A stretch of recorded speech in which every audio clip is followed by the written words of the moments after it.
السلام عليكم جنالك أصحابتك وحرنا فرتينا ما أنت حايدين وذا هارمس كان كسمينا وكون أفوكادو إن ملب كوكونات أويل إيو جوجوبا أويل aan isku dari doonaa intaas ayaan isku soo shiidi doonaa maskagan ama nafaqadan waxay u fiican tahay dadka leh timaha jajabayo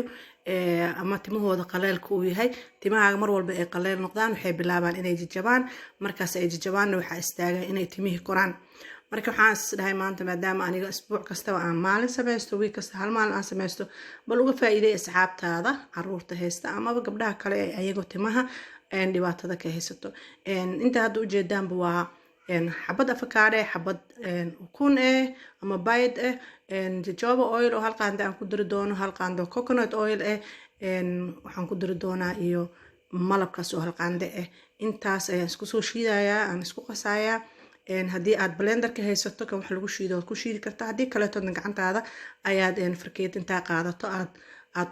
kula garaaci kartaa sababtoo ah afakaadada aniga aan isticmaalaa waa mid aad u jilcan maxay ahayd وباهن كليه إن محي هاد كعنتا aad ku garaacda isbuuci hal maalin hadii aad jag inta isku siis alaabtan aad isku dartid faarahan aad isku qastid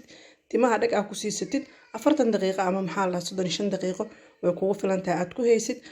isbuuc ugu horeyso tan ku xiga waxba ka dareemaysaa waxa dareemaysaa timahaaga inay shiny noqonayaan maxay dhalalaal keenayaan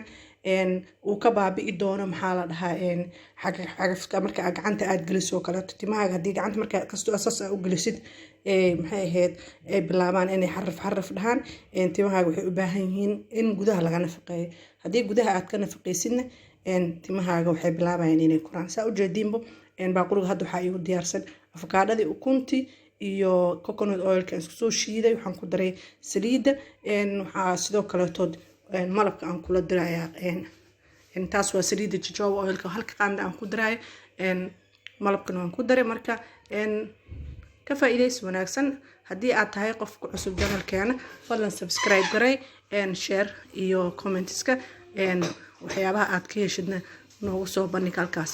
waa markii ugu horeyso oo aan soo gelino harmaska aan tima aan sameeyna aan gelinayno balse waxaan fiirin doonaa asxaabteena hadii ay ka helaan in isbuucida soo socdo kaleetood waxyaabo kale oo timaha u fiican oo timaha nafaqeeya dadkuna aad ugu bogi doonaan aan maxay ahayd aan idin soo gudbino dadka waaweyn kaliya ma isticmaali karaan hays markaas harmaskigan waxa kale oo isticmaali kartaa caruurtaada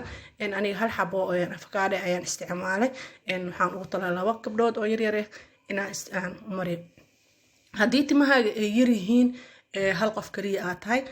half afakaade waa isticmaali kartaa waayo afakaadada ani afakaade kaliya maadaama aan isticmaalin oo aan